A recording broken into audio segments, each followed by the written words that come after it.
Good morning, brothers and sisters in Christ. Celebration of the Holy Eucharist today, Tuesday, the 6th week of Easter. Let's include in our prayers the following intentions: Richard and Chona Yumul, Ninfa Agapito Ong, for the eternal repose of the souls of Jose Roman Sr. and Jr., Antonio Iluminada, Juanita and Alejandra, for the safe travel of Jeremy Gutierrez, and for the souls of Elvira, Josefina, Rodel, Demetrio, Maria, Clarita Gutierrez. Our Mass Father, Emily Diao.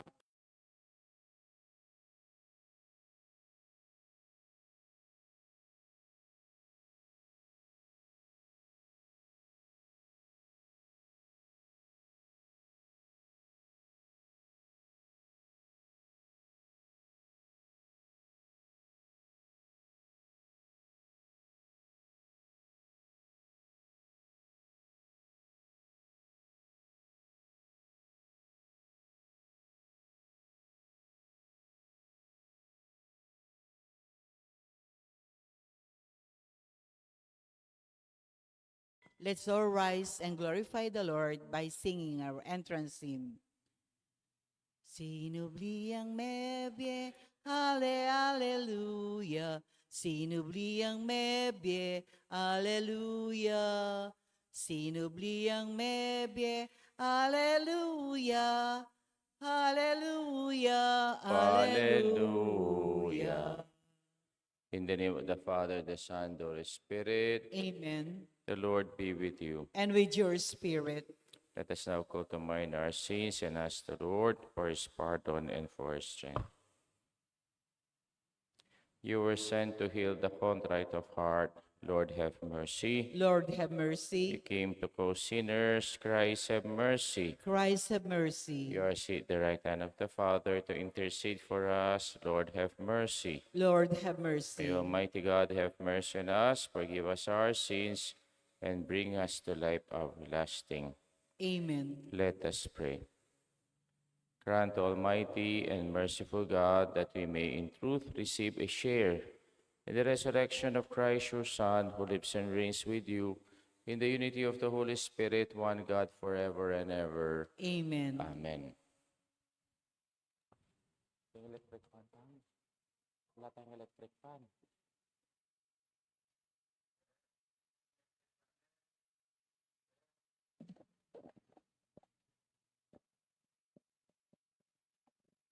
A reading from the Acts of the Apostles. The crowd in Philippi joined in an attack on Paul and Silas, and the magistrates had them stripped and ordered them to be beaten with rods. After inflicting many blows on them, they threw them into prison and instructed the jailer to guard them securely. When he received these instructions, he put them in the innermost cell and secured their feet to a stake. About midnight, while Paul and Silas were praying and singing hymns to God as the prisoners listened, there was suddenly such a severe earthquake that the foundations of the jail shook. All the doors flew open, and the chains of all were pulled loose. When the jailer woke up and saw the prison doors wide open, he drew his sword and was about to kill himself, thinking that the prisoners had escaped. But Paul shouted out in a loud voice, "Do no harm to yourself. We are all here." He asked for a light and rushed in, and trembling with fear, he fell down before Paul and Silas. Then he brought them out and said, "Sirs, what must I do to be saved?" And they said, "Believe in the Lord Jesus, and you and your household will be saved." So they spoke the word of the Lord to him and to everyone in his house. He took them in at that hour of the night and bathed their wounds. Then he and all his family were baptized at once.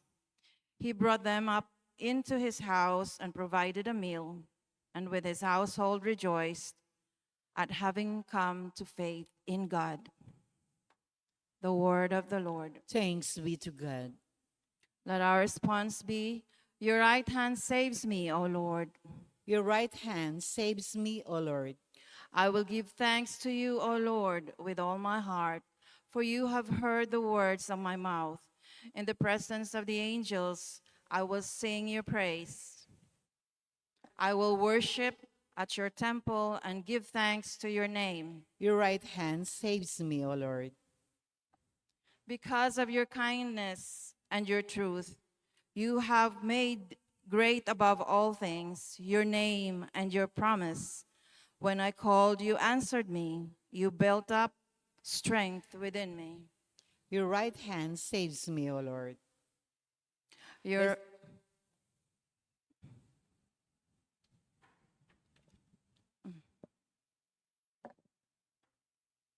Let's all rise and honor the Holy Gospel.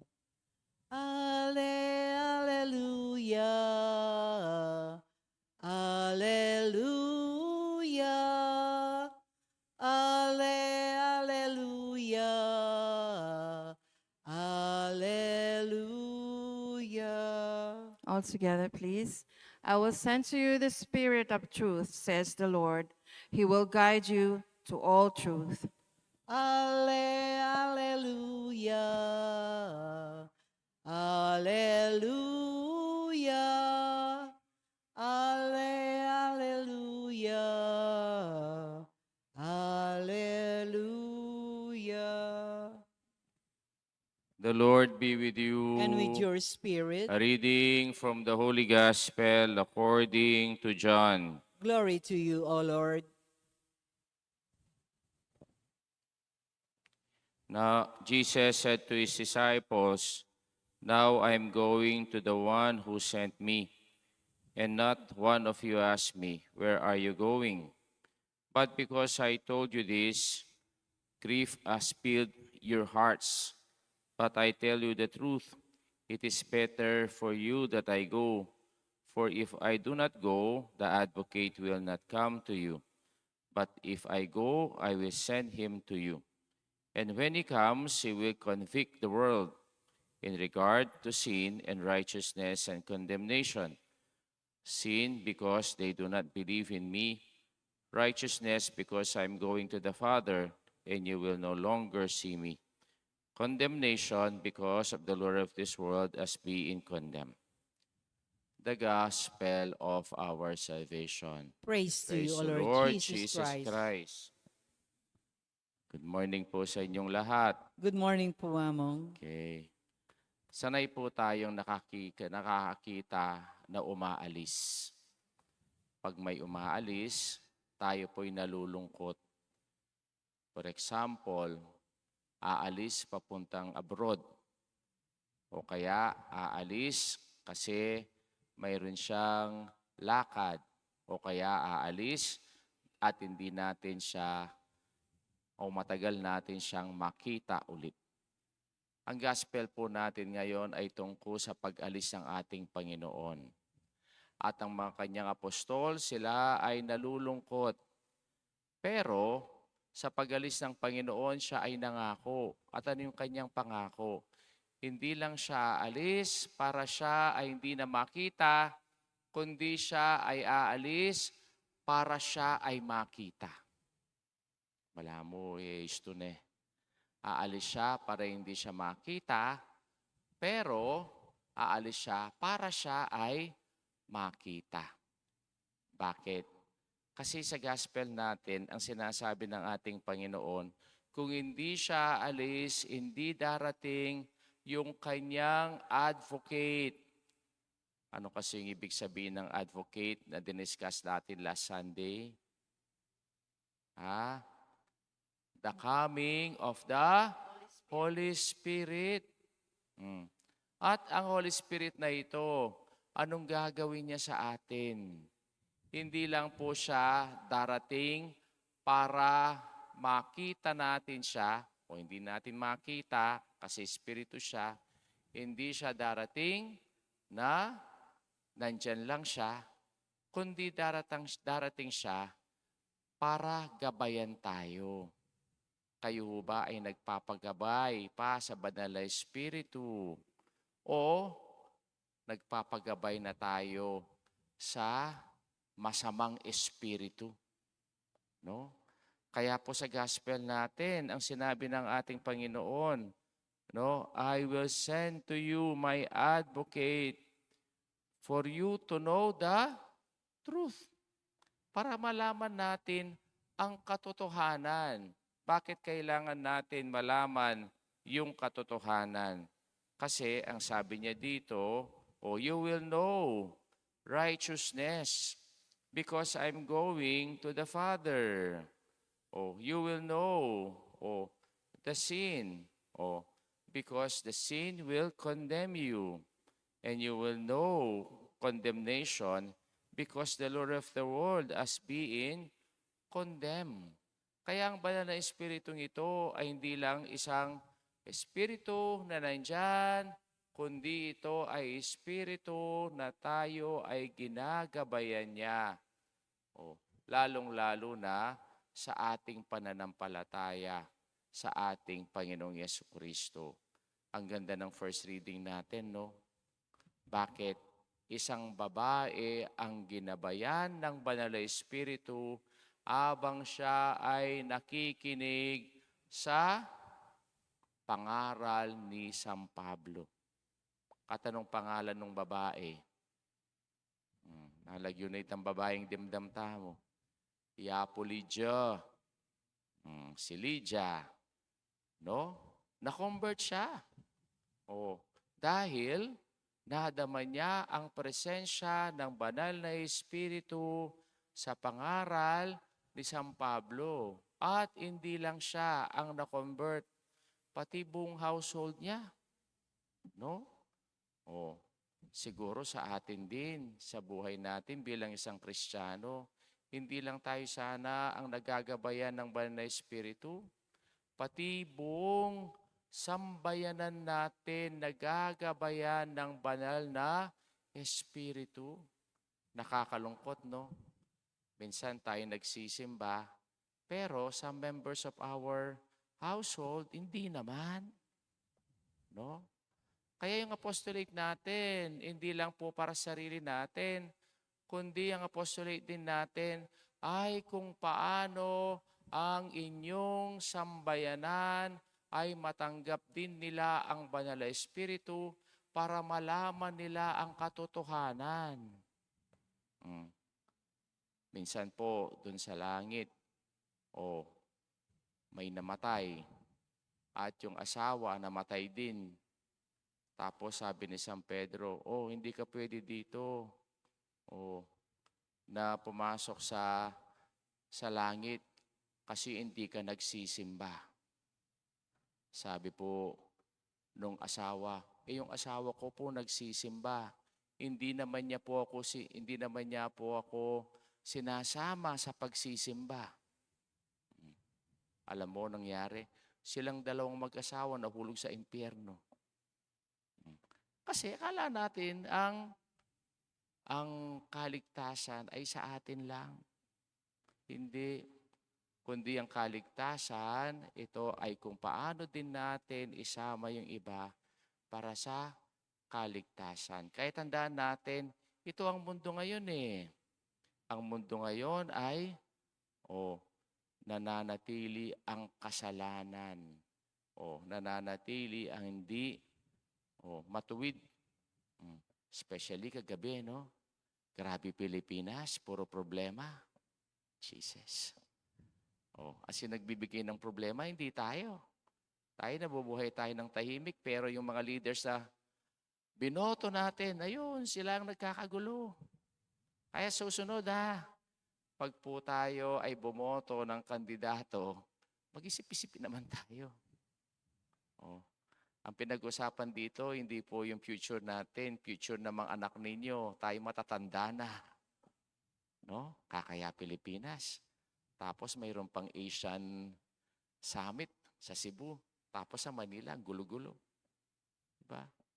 Kaya po ito yung sinasabi ng ating Panginoon sa ating gospel. Aalis siya hindi natin siya ating makita, kundi aalis siya para siya ay makita natin sa paanong paraan, sa pamagitan ng Banal na Espiritu. At ang Banal na Espiritu, nandiyan siya para gabayan tayo, no? Sa mga bagay na nagbibigay ng kasalanan o ng mga bagay na hindi tama, hindi maganda, no? At ang pinakamagandang sinabi niya sa atin para ibigay niya ang kanyang presensya para malaman natin kung ano ang katotohanan.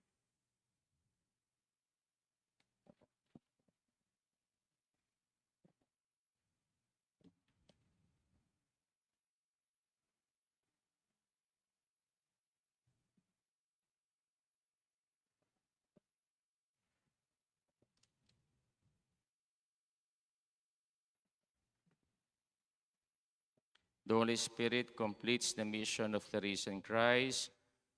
Jesus sent him to us a comforter and guide in our journey towards our heavenly homeland. Let us pray for the Holy Spirit to be at our side. For each petition we pray, Lord, send us the advocate. Lord, send us the advocate.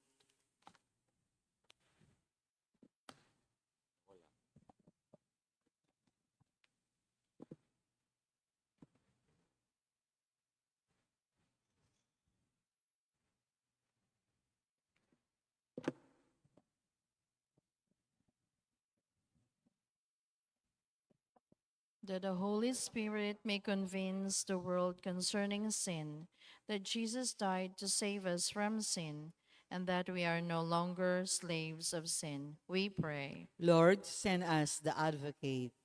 That the Holy Spirit may convince the world concerning righteousness, that Jesus is justified and glorified by the Father, and we have the possibility to participate in that justice and glory.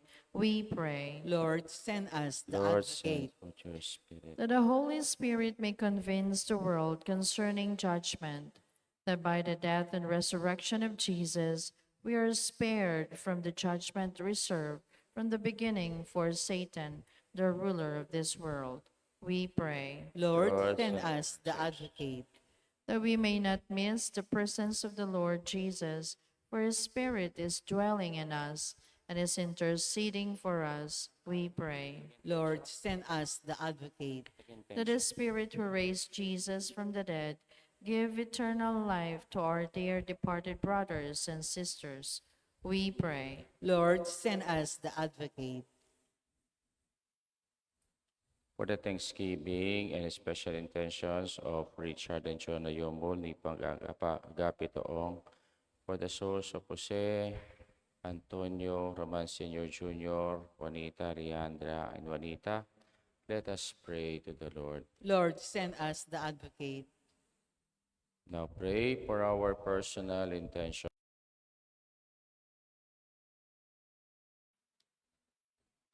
Father, giver of all gifts, grant us a spirit in abundance that may live holy lives and work for the coming of your kingdom. We ask this through Christ our Lord.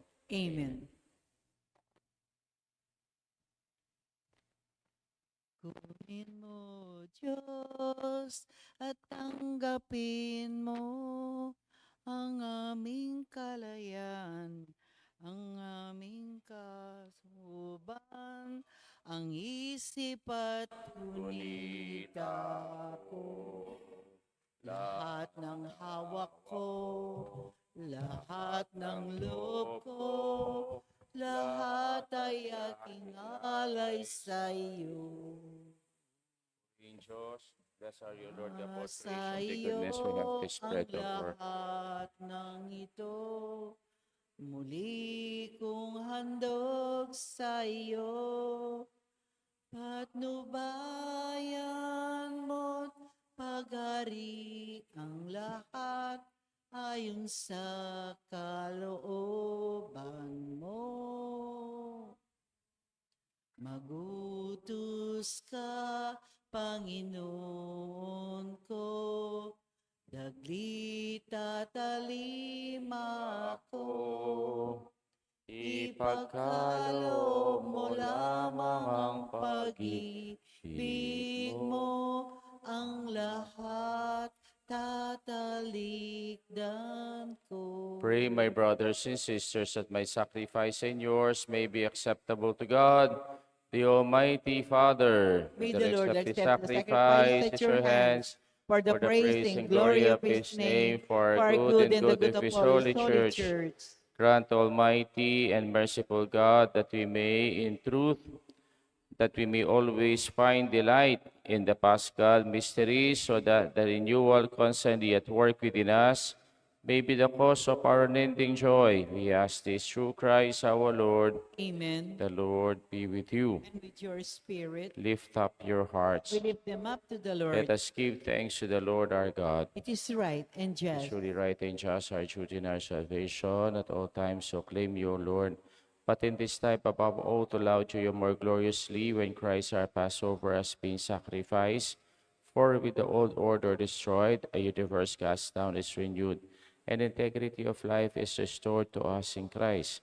Therefore, overcome with paschal joy, every land, every people exalts in your praise, and even the heavenly powers with angelic hosts sing together the unending hymn of your glory as we acclaim.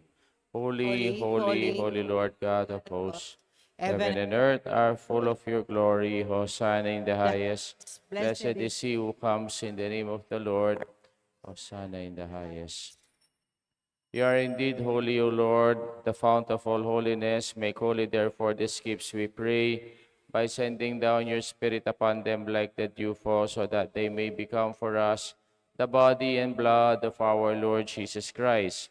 At the time he was betrayed and entered willingly into his passion, he took bread, giving thanks, broke it, gave it to his disciples, saying, "Take this, all of you, and eat of it, for this is my body, which will be given up for you."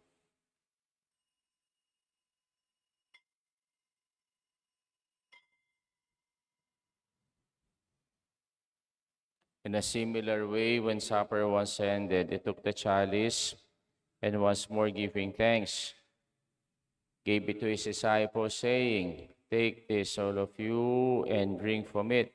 For this is the chalice of my blood, the blood of the new and eternal covenant, which will be poured out for you and for many for the forgiveness of sins. Do this in memory of me."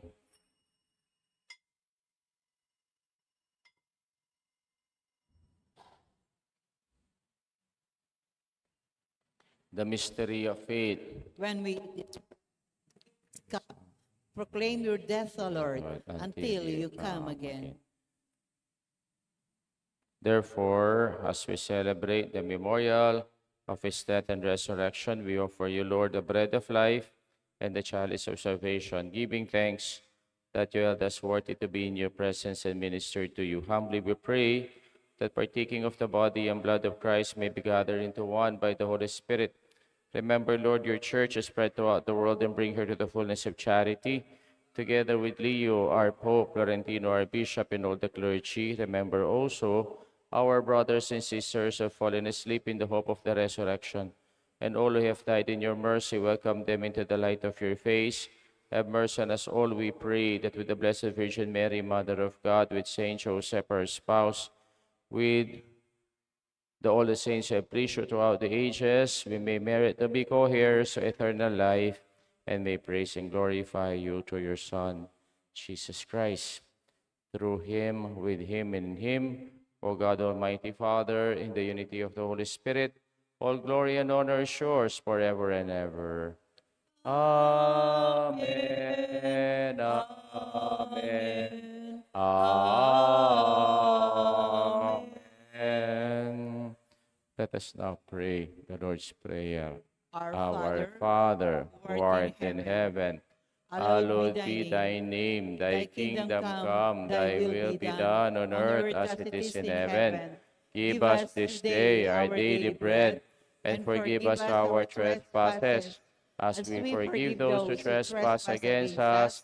And lead us not into temptation, but deliver us. from evil. Amen. Deliver us, Lord, from every evil. Graciously grant peace in our days, that by the help of your mercy, we may be always free from sin and safe from all distress, as we await the blessed hope and the coming of our Savior, Jesus Christ. For the kingdom, the power, and the glory are yours now and Lord forever. Jesus Christ, you said to your apostles, peace I leave you and my peace I give you.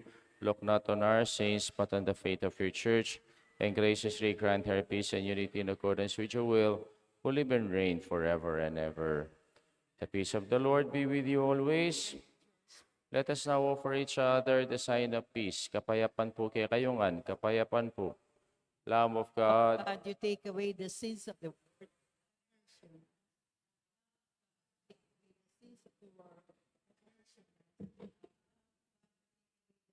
The word grant us peace.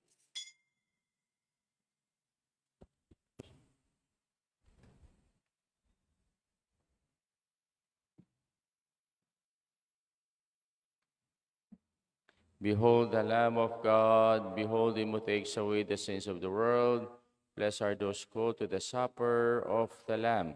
Lord, I am not worthy that you should enter under my roof, but only say the word, and my soul shall be healed. May the body and blood of our Lord Jesus Christ keep us safe for eternal life. Amen. Amen.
Let us pray. O Lord Jesus, our prayers that this most holy exchange by which you have redeemed us may bring your help in this present life and ensure for eternal gladness through Christ our Lord. Bukas po, abaking misa tamo po na po. Piyesta ng Our Lady of Fatima. Piyesta na ng Birhen, sa Lagyo. Then pong Komi, ang pong Legion of Mary, agkatsa po simba na po, piyesta na po ng Birhen, ng Fatima, yung kayang apparition, karin King Fatima, karing anak. So bukas po, morning kakatamo pong misa, at atintamo pong flower offering. Magdala ko pong bulaklak, para i-offer tayo King Blessed Virgin Mary, kuling pong iti ing kapiesta ng Our Lady of Fatima. The Lord be with you. And with your spirit. The mighty God bless you all, the Father, the Son, and the Holy Spirit. Amen. Our Mass been offered. Let us go in peace and to love and to serve the Lord. Thanks be to God. Huwag ka chopo rin nga anak bukas, magdala lang bulaklak na eh.